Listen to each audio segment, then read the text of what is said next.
peacefully, just taking its time.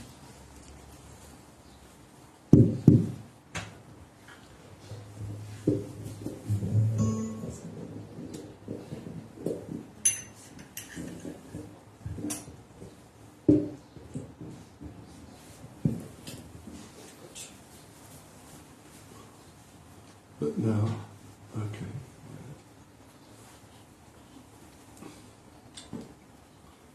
We don't need to change the microphone in here anyway. No, it's on the Samsung. Yeah, it's on the Samsung. The Samsung, you know, it's hypersensitive. Yeah. So I have to turn it down. It's turned way down now. But when we finish, because this will just blows the thing out. Otherwise, I could play calls if you like. I could play calls if you like. Anyway, I'm going to. Okay.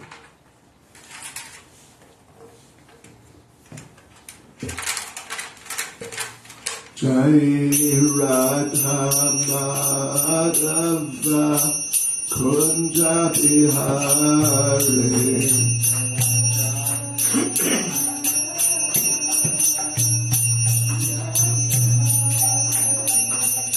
Jai Radha Madhava Kunja Bihari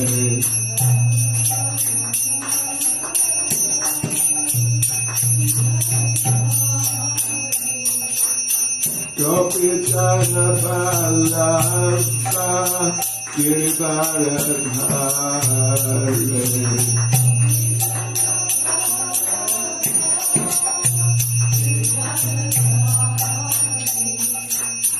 Gopi Jana Vallabha Girivaradhari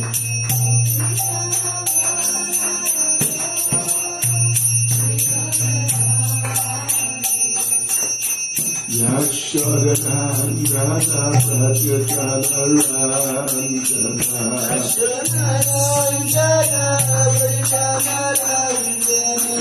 Yashodanandana Prajajalarandana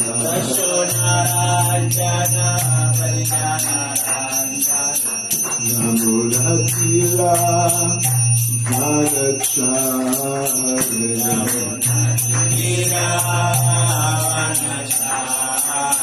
Yamunatira Vanachari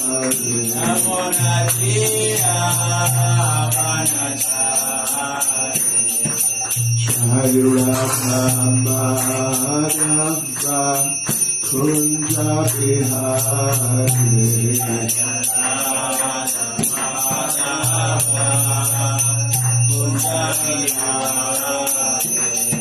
Jai Radha Madhava Kunja Bihari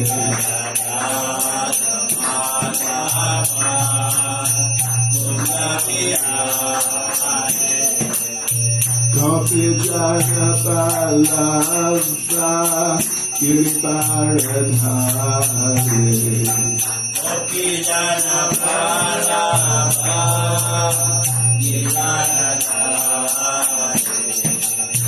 Gopi Jana Vallabha Girivaradhari Gopi Jana Vallabha Girivaradhari Yashodandana Prajajalarandana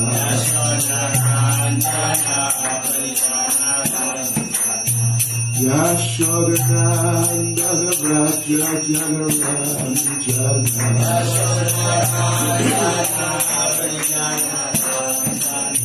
Yamunatira Vanachari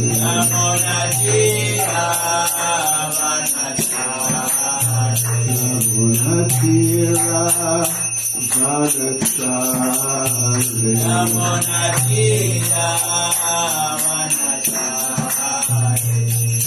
Jai Radha Madhava Kunja Bihare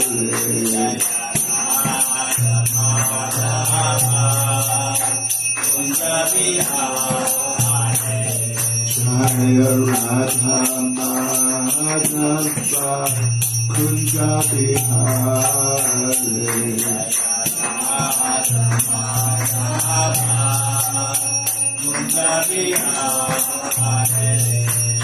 Prabhupada Jai Prabhupada Jai Prabhupada Jai Prabhupada Jai Prabhupada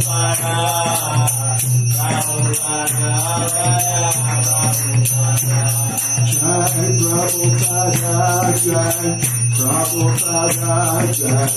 Prabhupada Jaya Prabhupada Jaya Prabhupada Jaya Prabhupada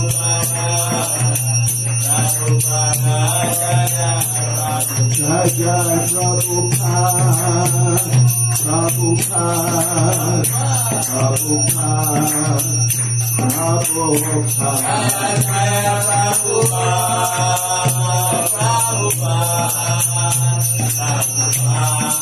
Jaya Jai Jai Prabhupada Prabhupada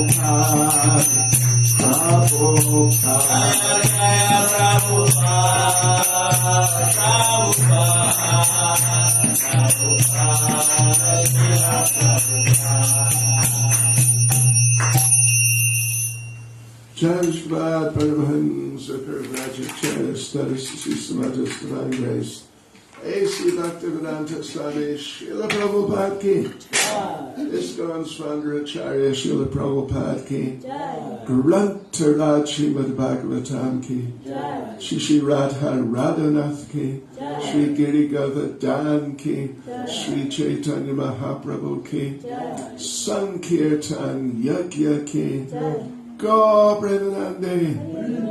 All glories to their Sama devotees. All glories to their Sama devotees. All glories to their Sama devotees. All glories to Sri Guru and Sri Gauranga.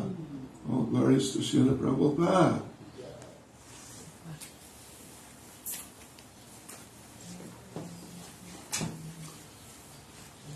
Om Namo Bhagavate Vasudevaya.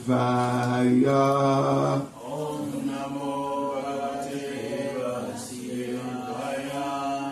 Om Namo Bhagavate Vasudevaya.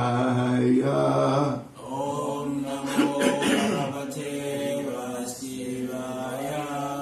Om Namo Bhagavate Vasudevaya. Om Namo Bhagavate Vasudevaya. Srimad Bhagavatam, Canto 4, Chapter 12. Dhruva Maharaj goes back to Godhead. Text 40. Mahimanam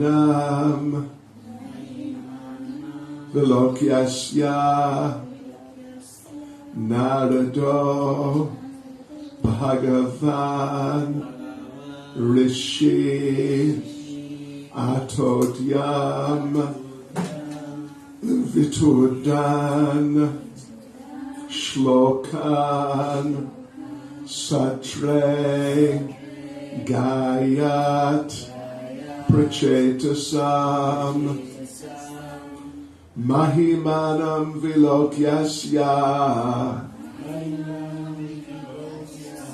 Narado Bhagavan Rishi Atodyam Vitudan Shlokan Satre Gayat Prachetasam Mahimanam Vilokyasya Narado Bhagavan Rishi Atodyam Vitudan Shlokan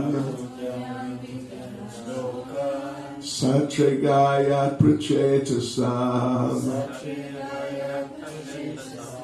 Mahimanam vilokyasya Narado Bhagavan Rishi Atodyam Vitudan Yashlokan Satrigayat prachetasam Mahimanam vilokyasya Narado Bhagavan Rishi Atodyam Vitudan Shloka Satre Gayat Prashitasam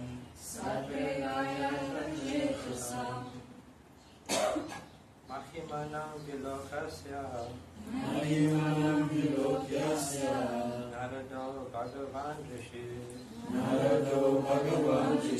Atodyam Vitudan Shlokan Satre Gayat Prachetasam Mahimanam Vilokyasya Narado Bhagavan Rishi Atodyam Vitudan Shlokan Satre Gayat Prachetasam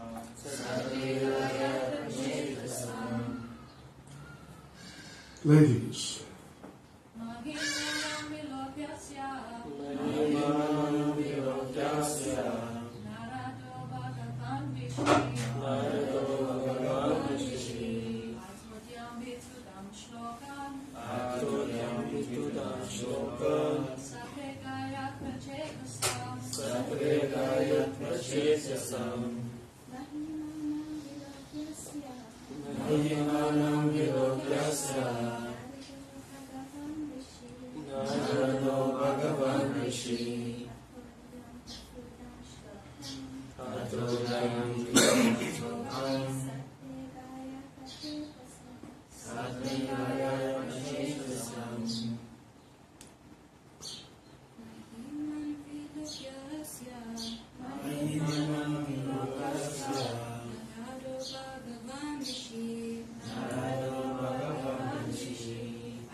Mahimanam glories, Vilokya observing, Asya of Dhruva Maharaj, Narada the great sage Narada,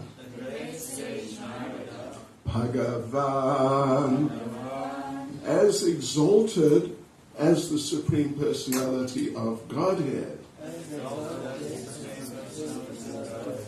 Rishi, the saint, Atodyam, the stringed instrument, Veena, Veena, okay. Stringed instrument, Veena.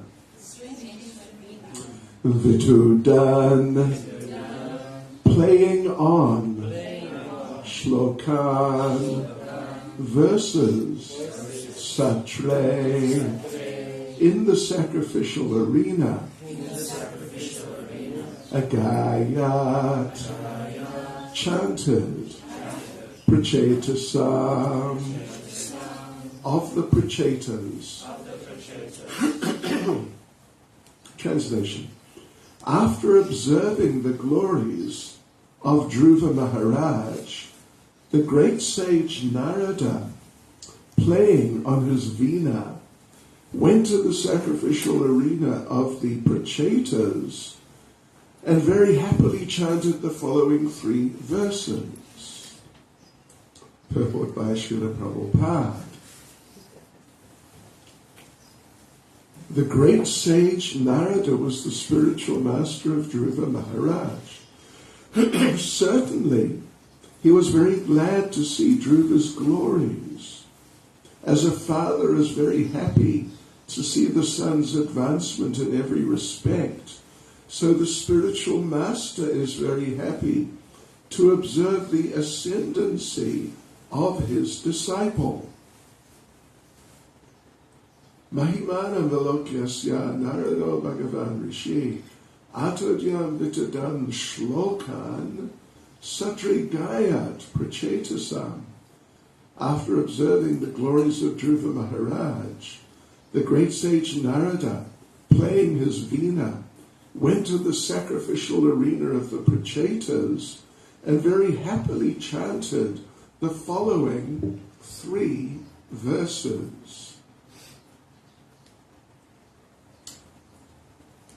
Nama Om Vishnupada Krishna Presta Bhutale Srimad Bhakti Swami Nadane Namaste Saraswati Deve Gauravani Pracharane Nirvishesha Shunyavadi Pastya Chadish Tarani Sri Krishna Caitanya Brahmanichananda Sri Advaita Gadadha Shri Vasudhi Gaura Bhakta Vrinda Hare Krishna Krishna Krishna Hare Hare Hare Rama Rama Rama Hare Hare Vanchakapatarubhyascha Kripa Sindhubhya Evacha Patitanam Bhavanebhyo Vaishnavebhyo Namo Namaha.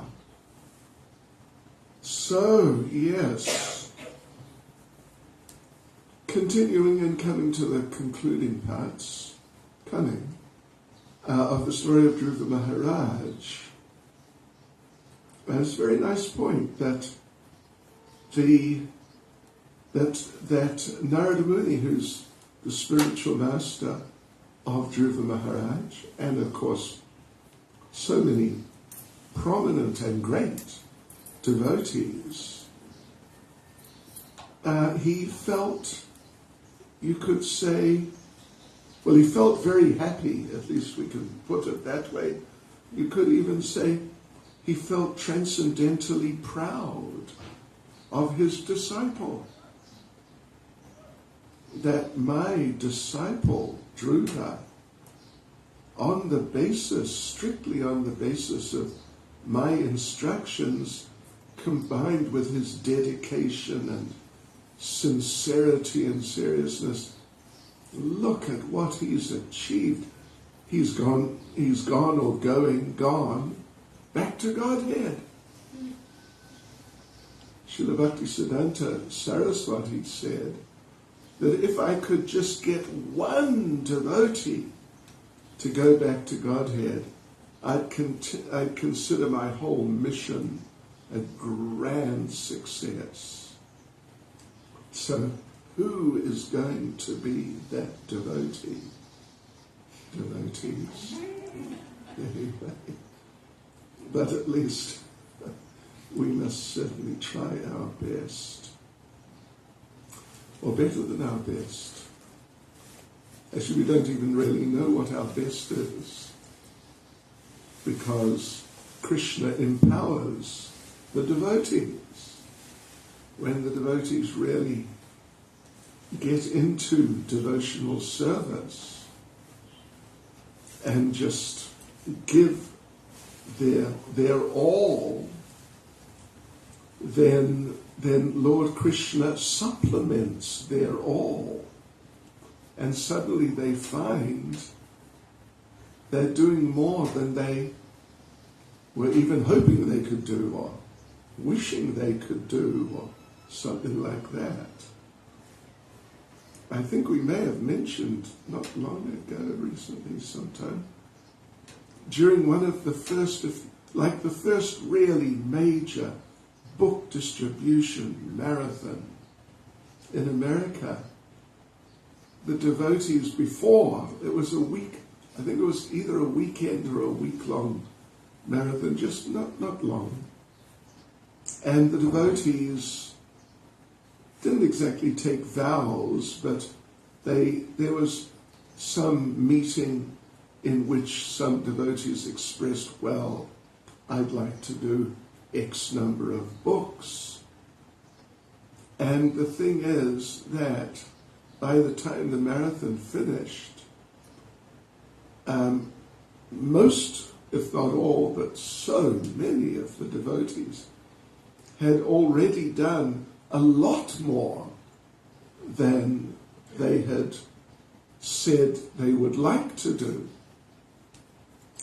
When they said what they'd like to do, they were, of course, being a little adventurous, and that I will do a certain number of books, more than what I've done in the past ever.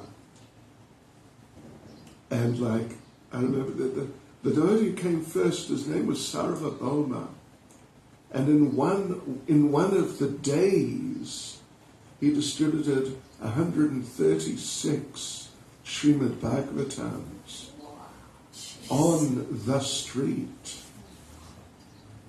street to just people who are walking along the street. You know, they're not these really big Bhagavatams like what we have now. First, well, you know what the first canto is like now. 1 volume. At that time, the first canto, just to give an idea, first canto was 3 volumes. So they're smaller, but you know, still same format. And so they're big books. And he did 136 in one of the days.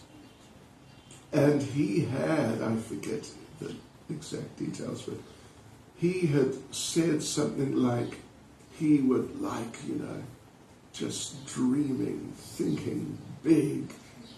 He'd like to do 50. And if he did 50, he'd consider it just being, wow, look at that. So by mercy, well, of course, it's only by mercy that we can do anything, really. It's only by mercy that we can breathe. What to speak of, you know, you could say, achieve certain goals in our practical services. But the point is, here right now in this regard, is that it's not really up to us. I mean, it's up to us. You know,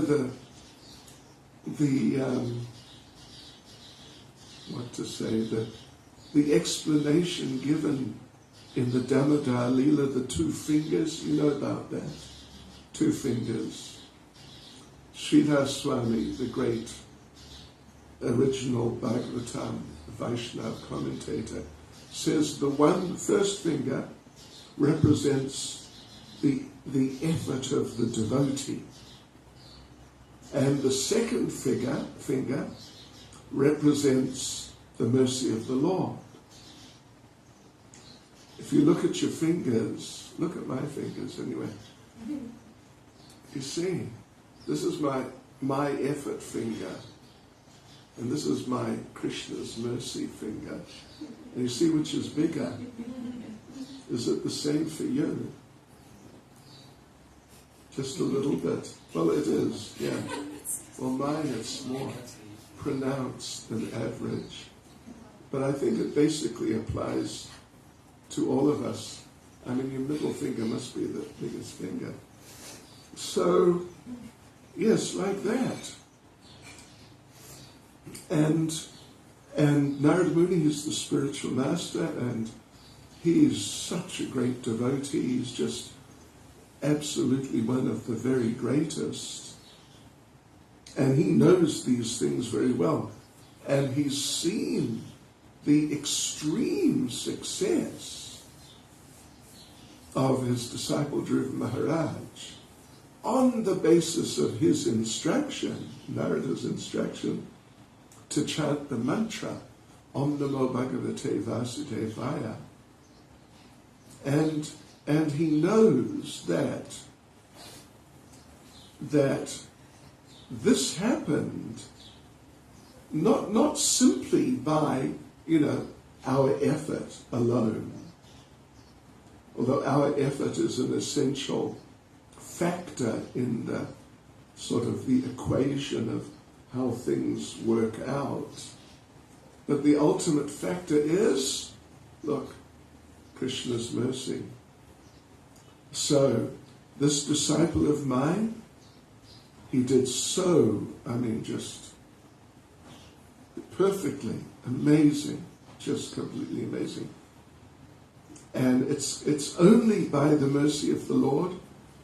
Well, it's by the mercy of the Lord, but certainly a part of the whole thing was that my disciple, on the basis of my instruction, he really, really, really tried his best and tried hard, very sincerely, and just with the utmost of his strength, whatever he had at his command. And therefore he was successful. So practically, you could almost say uniquely successful. And so he was very happy.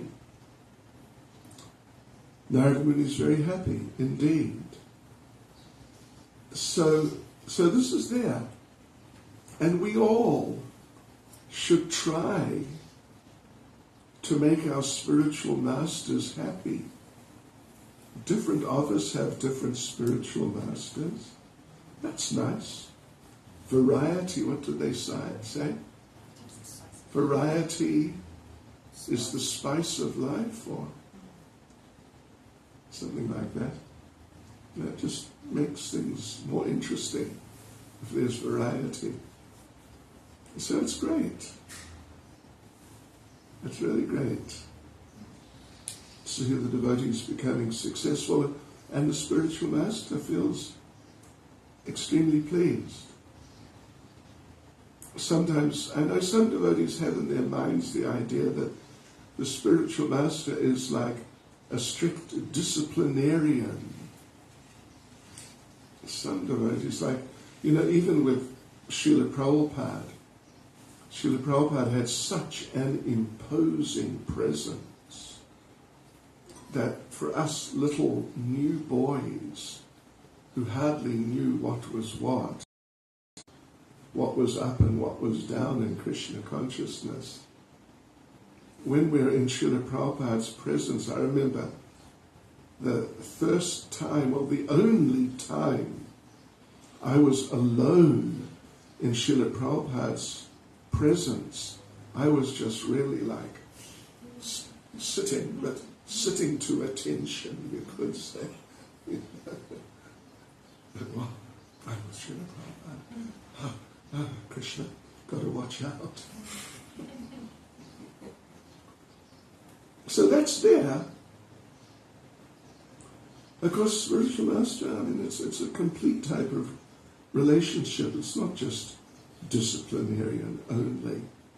Srila Bhaktisiddhanta Saraswati at the Caitanya Mat, which was his headquarters in Mayapur, he would give class regularly, and sometimes devotees, his disciples, someone would, can you believe it, fall asleep. It never happened to you, did it? But it would happen occasionally. And he occasionally would tell one of the other disciples, or maybe a couple of them, to pick, if the devotee was sort of like chronically falling asleep.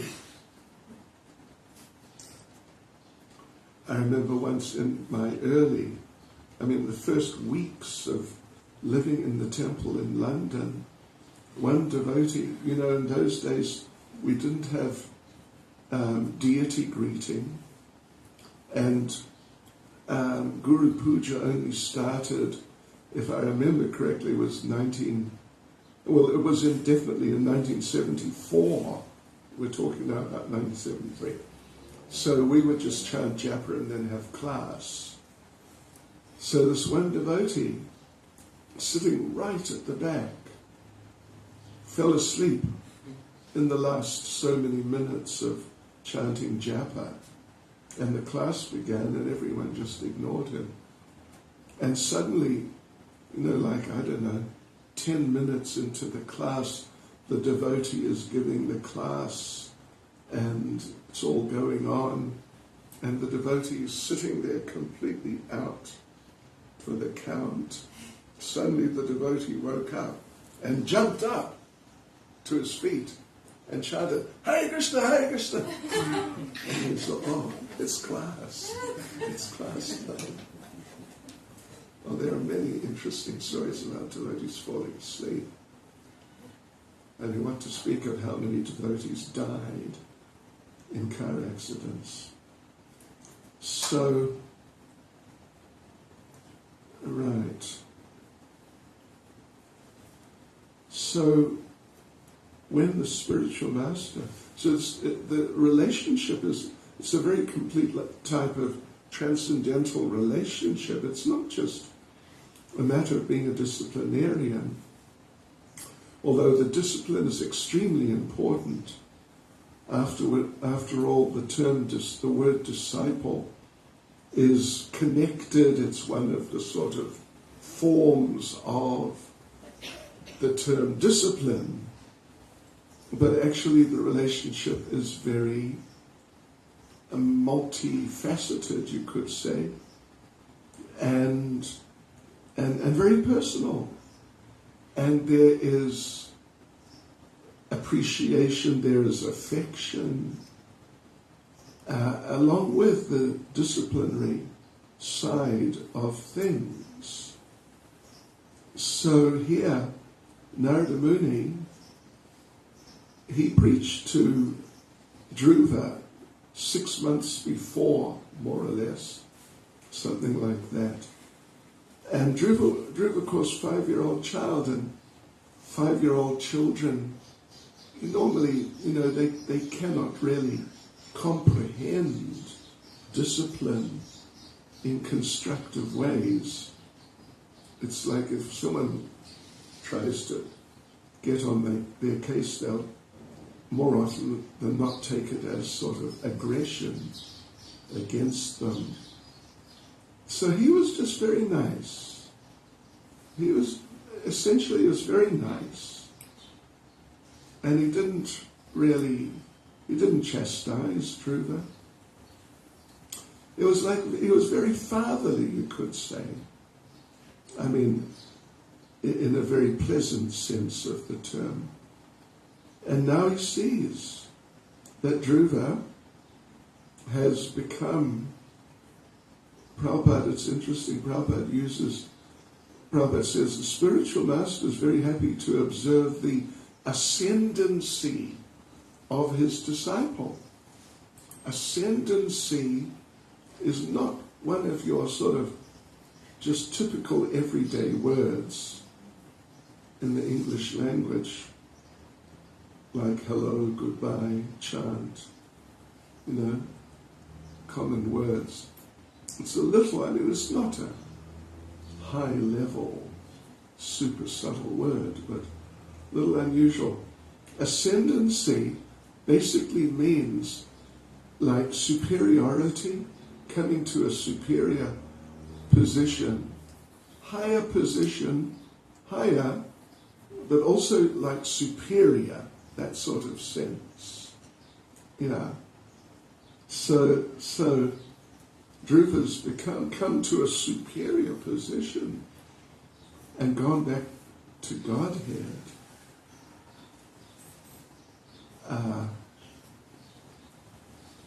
Yeah.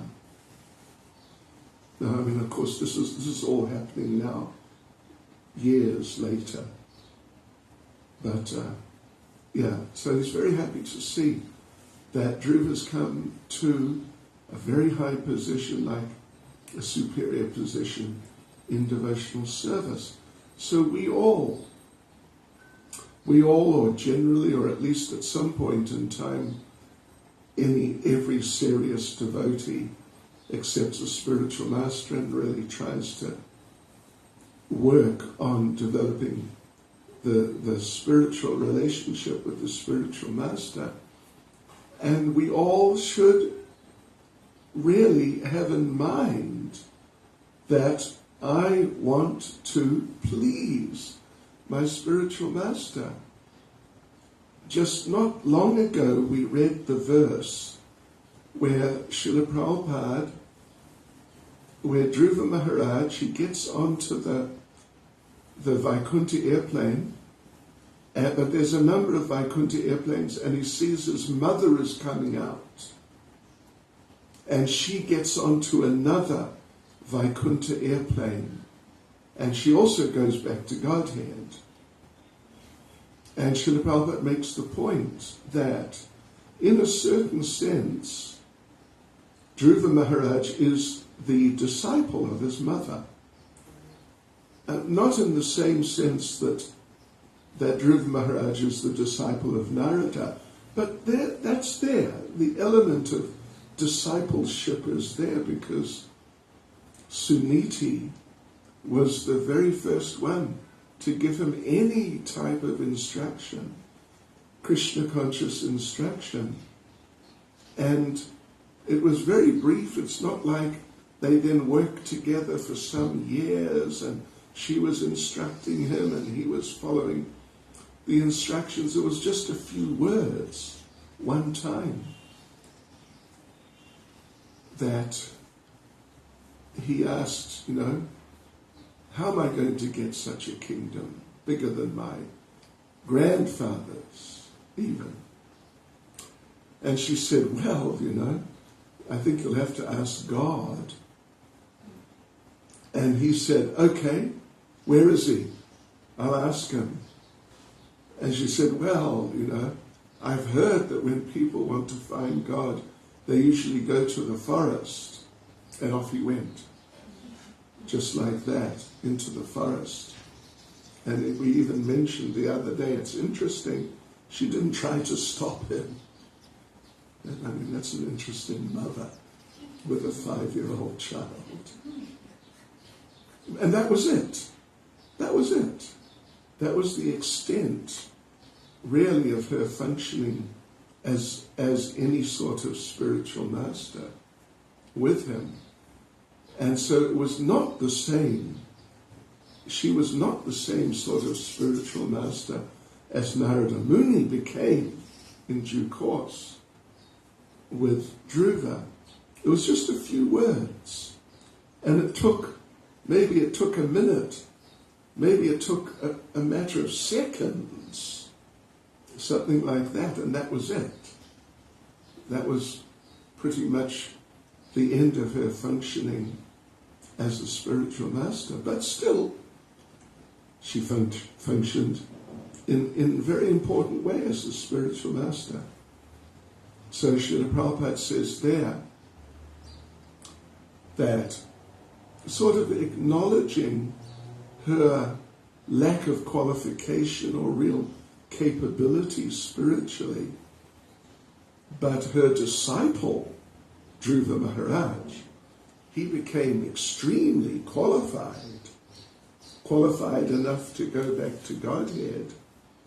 So Prabhupada says there, it's really amazing, his humility, and it's just incredible really, that he says that he is, elderly and sort of limited in certain respects, but he hopes that one of his disciples, like in this case Dhruva, was able to take his spiritual master, his mother, back to Godhead.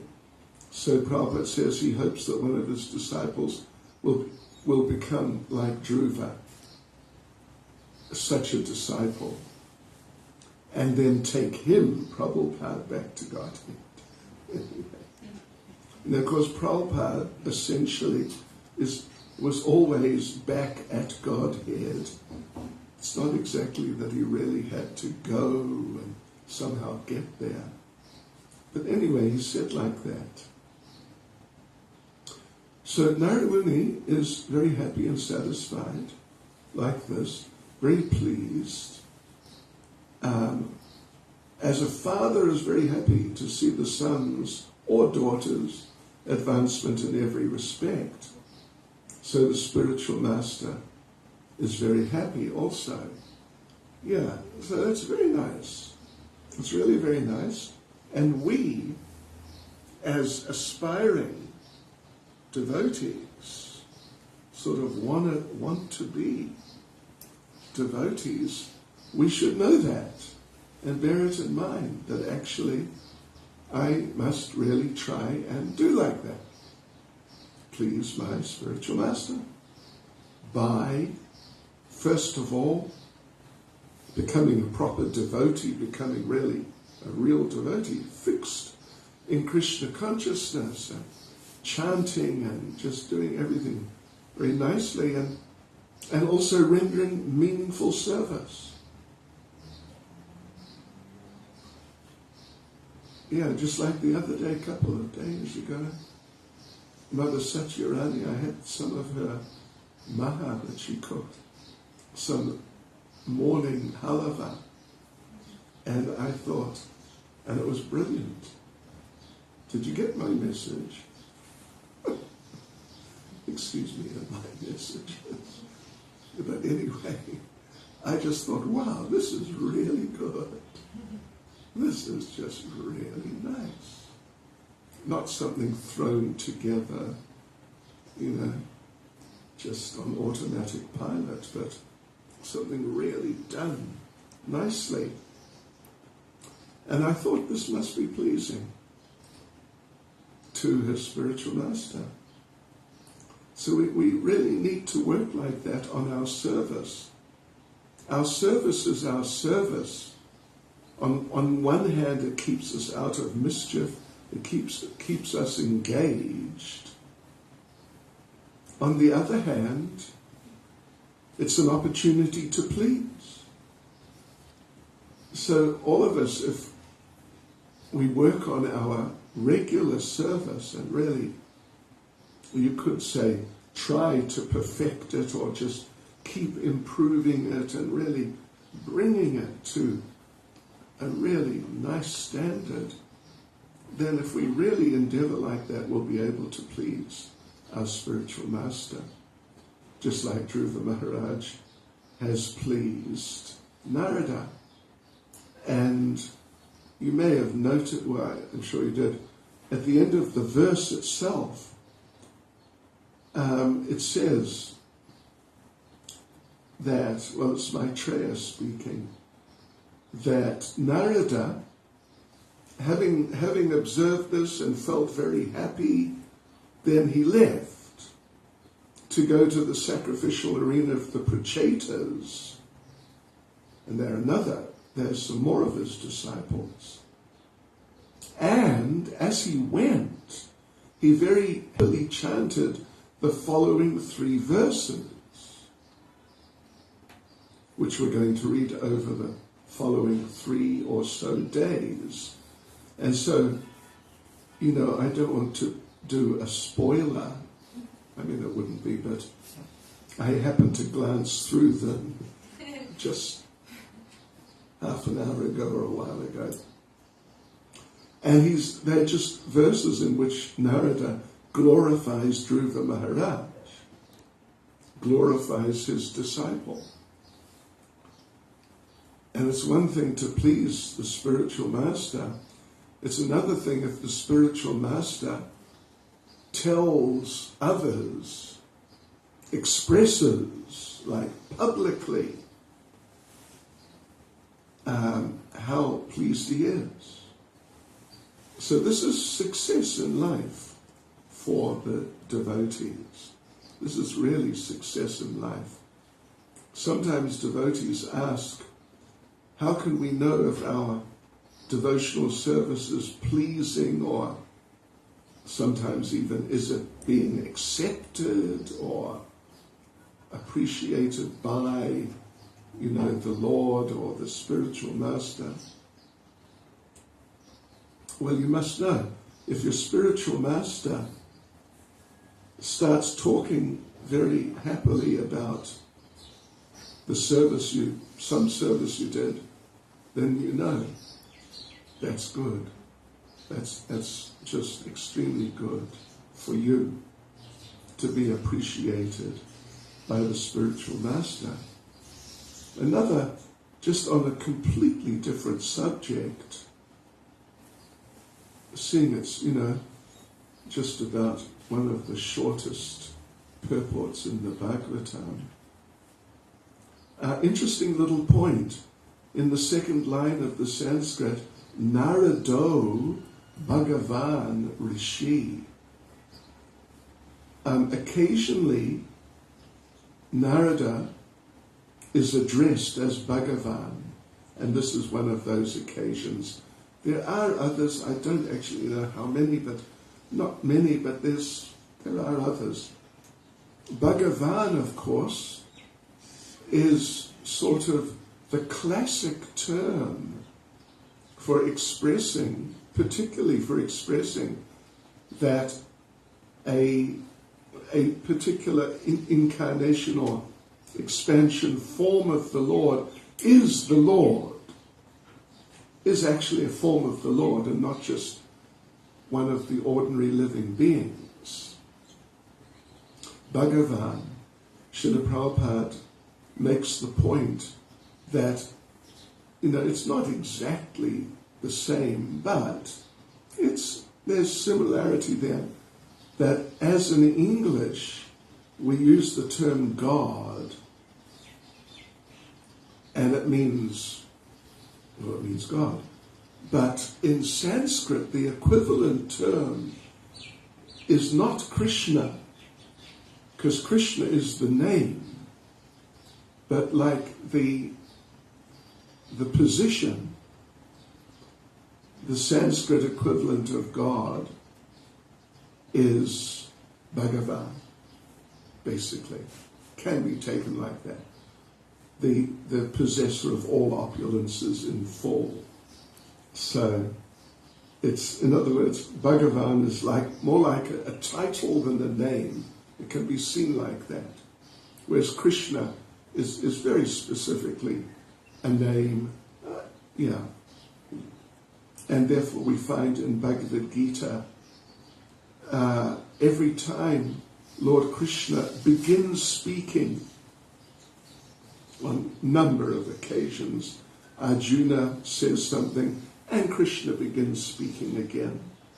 And when Krishna begins speaking again, it never says, Sri Krishna Uvacha. It's not there at all, doesn't exist in Bhagavad Gita. But rather every single time it says Sri Bhagavan Uvacha. Yeah. Not Sri Krishna Uvacha. Could say Sri Krishna, what would be wrong? Nothing at all. But Bhagavan is very much that this is God is speaking here. Supreme Personality of Godhead is speaking here. So why Narado Bhagavan Rishi? Why Narada? Because he is a jiva, like us. He is.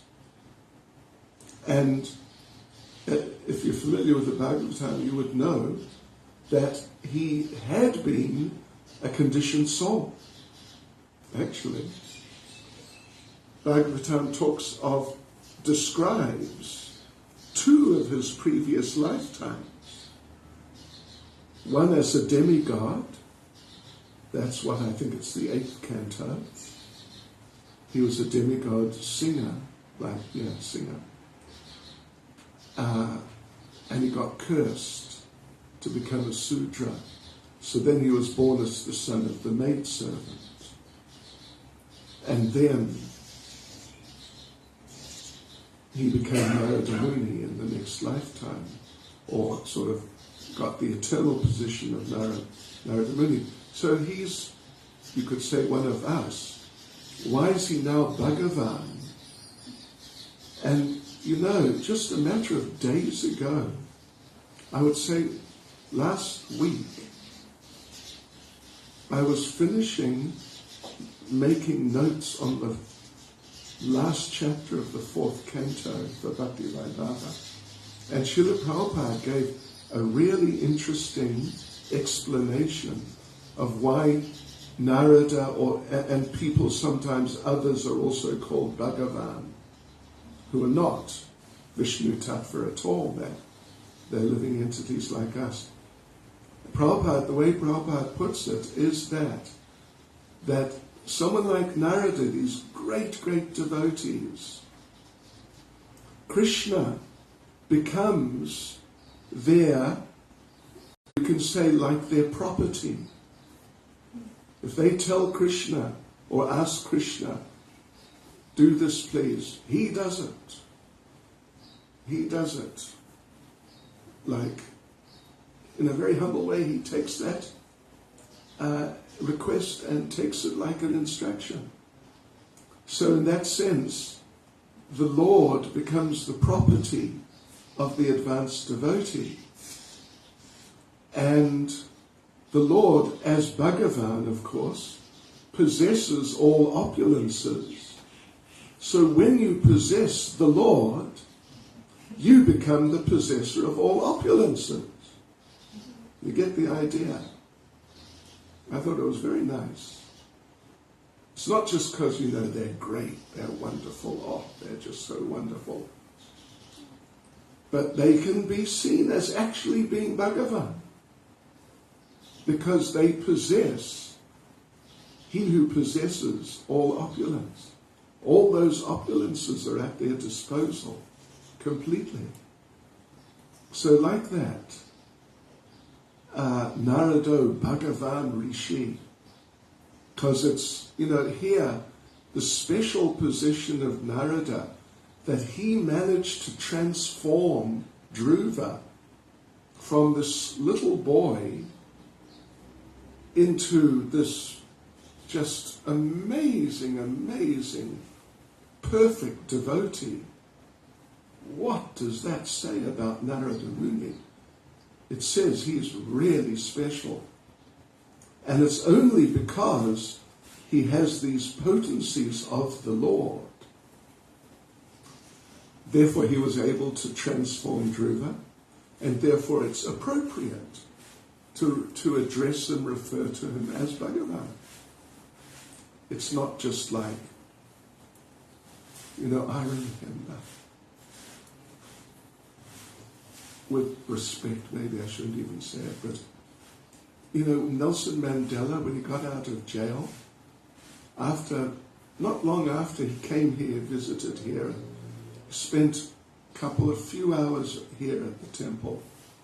Then I think either later the same day, or maybe the next day, he went and met with some gathering of Hindus headed by the now late head of the Hindu Mahasabha. What was his name? Was his name Gajja? Anyway, whoever he was. And this gentleman, head of the Hindu Mahasabha, so they're having some program for him.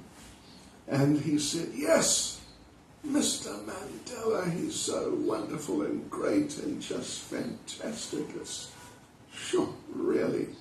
And he said, he's just like Lord Ram. And I read that and I thought, you don't understand properly. So this is not just some sort of idol or just flattery or, something, getting carried away like that. Narado Bhagavan Rishi. But it's true. To have done what he did with Dhruva, nobody else could do it. It's only because he's empowered by the Supreme Personality of Godhead with the powers of the Supreme Personality of Godhead, or certain powers, that he was able to do it. And therefore it's this practically unique situation. And for any of you, let me just close by saying, for any of you who are studying Sanskrit, is it still going on, the Sanskrit course? It was. But do you, well maybe then you don't understand, but you see, if you look in the word for word, you'll see that Mahimanam Vilokyasya Narada, or actually Naradaha. Yeah, but in the verse, it's Narado. Do you realize what's happened? Little Sanskrit lesson. So the actual word in the nominative case, do you understand what's the nominative as opposed to the accusative?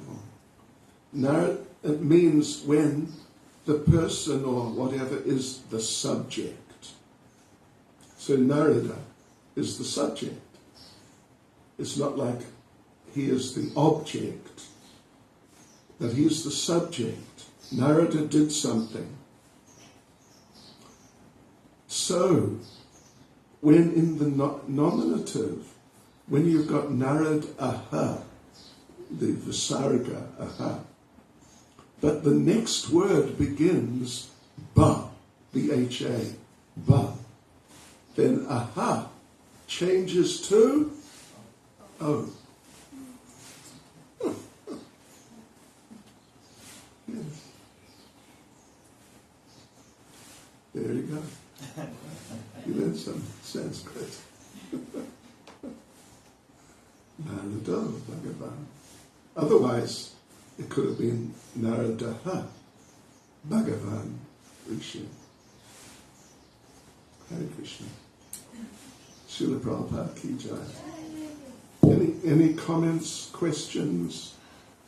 Swift Dada Prabhu, words of wisdom. Question, Maharaj. So it's clear that pleasure of the spiritual master is essential for us to advance. We must endeavor to please the spiritual master. But our activities and the results of our activities, by us communicating into the spiritual master, could seem sort of advertising oneself. It could come out like that. Yes. Like once I was told by my spiritual master, do your service in such a way that you don't need to tell me about it. He got that from Tamal Krishna Maharaj also. So, it's a nice principle, but sometimes you may wonder, does he know, doesn't know, is he going to be pleased without knowing?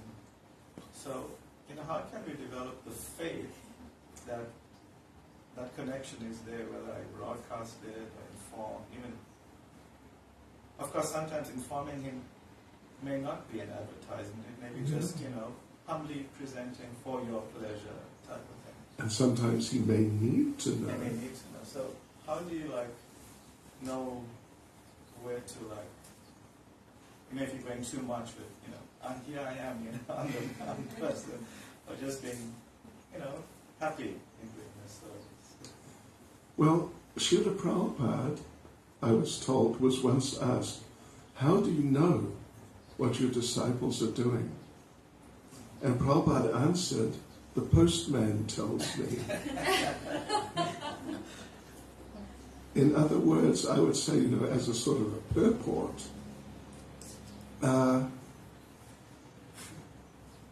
I don't think we need to worry if the spiritual master knows or not. But I would say that by, Krishna and the spiritual master, they're a team in a certain sense. There's Chaitya Guru and the personal spiritual master.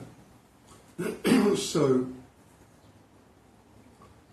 I would say that by arrangement, and it could be some, it could be like one of the devotees tells your spiritual master, not you telling, but like maybe the temple president tells.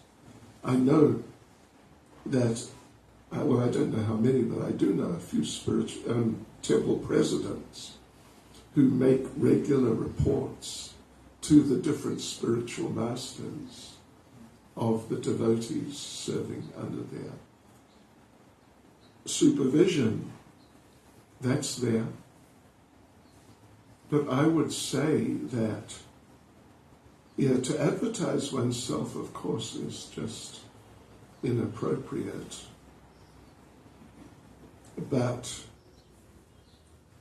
I think we would need to have faith that if he should know, he'll be informed directly or indirectly. Something like that. What would you say? I was thinking similar. I mean, it's especially relevant when the spiritual masters disappear. You can't like now send emails or give them a call, I've done this, I've done that. So you have to have faith in that transcendental medium that Krishna is in your heart and he inspires the spiritual master from within also. Right. Oh yes. Because he really does. Definitely. Yes, so I think that's the bottom line. But while the spiritual master is present, one should basically have that faith, and because Krishna is there and Krishna makes sure that the right things happen and the wrong things don't happen. So, I don't think it needs to be a subject for anxiety, a cause for anxiety or real concern. But if, sometimes it's suggested that one can ask the spiritual master, what service would you like me to do? That sort of idea. What might you like me to focus on? So then, if he actually does, then I would say there are grounds for making reports from time to time. Yeah.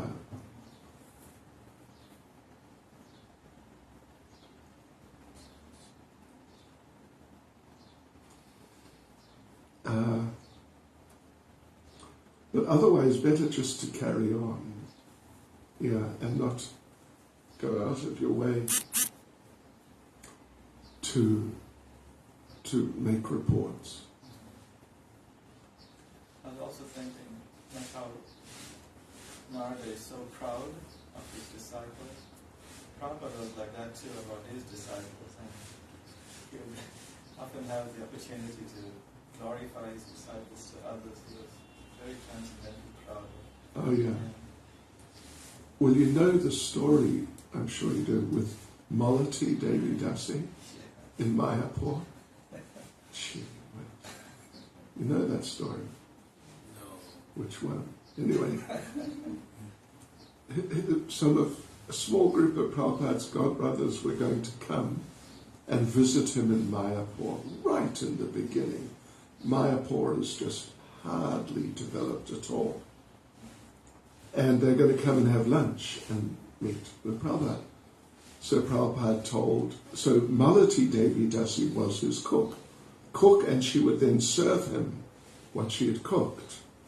So he told her that these devotees are coming, so please. So anyway, so there you go. And she thought it would be inappropriate for herself as a lady to serve they're sannyasis, and they're, you could say very traditional Indian type sannyasis, definitely somewhat different to what we're used to. So she thought it wouldn't be appropriate even to cook for them, let alone serve them. So she tried to get someone else to, one of the men, but there was just nobody, there were hardly any devotees around. And she ended up having to cook. And then she ended up having to serve. So as I recall, she explained this to us. As I recall, she did what our ISKCON ladies never do. She pulled her sari over, not onto like, we have a couple here, over the face, down, like the older ladies, the older bridge-bussy ladies do that. And you wonder how they can see. Oh, yeah, it's extremely common. I mean, it's pretty common. So there she was, serving, trying to be as discreet as possible, or even more discreet than possible. And suddenly in the middle of it all, Srila Prabhupada just says she's trying to serve them something very, unobtrusively. Prabhupada said, "This is my disciple, Malati Devi Dasi." Announcement. And Prabhupada said, she would slit her throat for me. And I would slit my throat for her.